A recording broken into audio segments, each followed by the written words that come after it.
キリスト教の救済と罪の許しの概念。イントロダクション。キリスト教は世界中で信仰されている宗教の一つであり、救済と罪の許しの概念は非常に重要な要素です。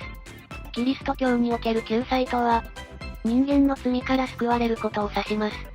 キリスト教とは、イエス・キリストが人間の罪をあがない、信仰者を神のもとに救うと信じています。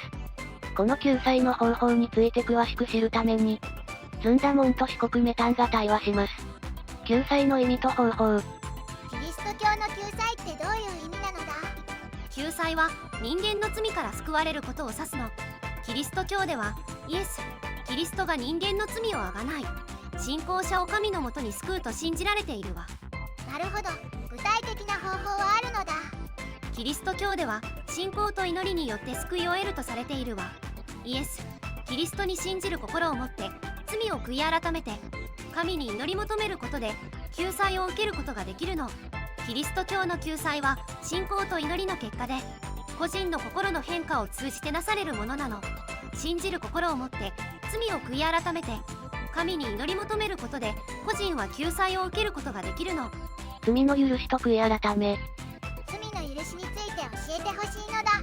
キリスト教では神は人間を愛して罪を許すとされているわ。でもその許しを受けるためには悔い改めが必要なの。罪を認めて神に対して謝罪して改めることで神の許しを受けることができるのよ。なるほど、悔い改めが大切なのだな。悔い改めによって人間は罪から解放されて神の許しを受けることができるのだ。罪の重さと救済の意義。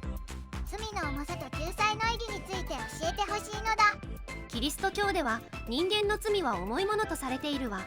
でもイエス・キリストの贖いによって罪から解放されることができるの。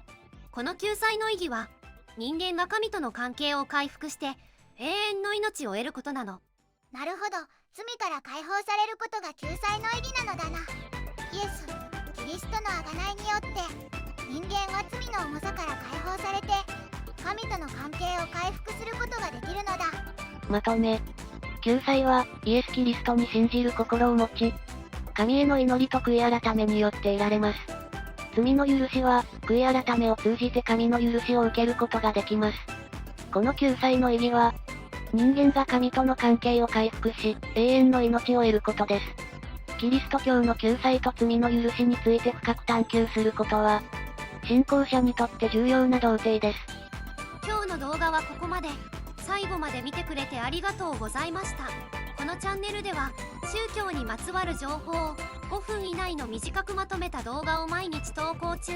世界の宗教に興味があるならチャンネル登録や他の動画も見てみてね。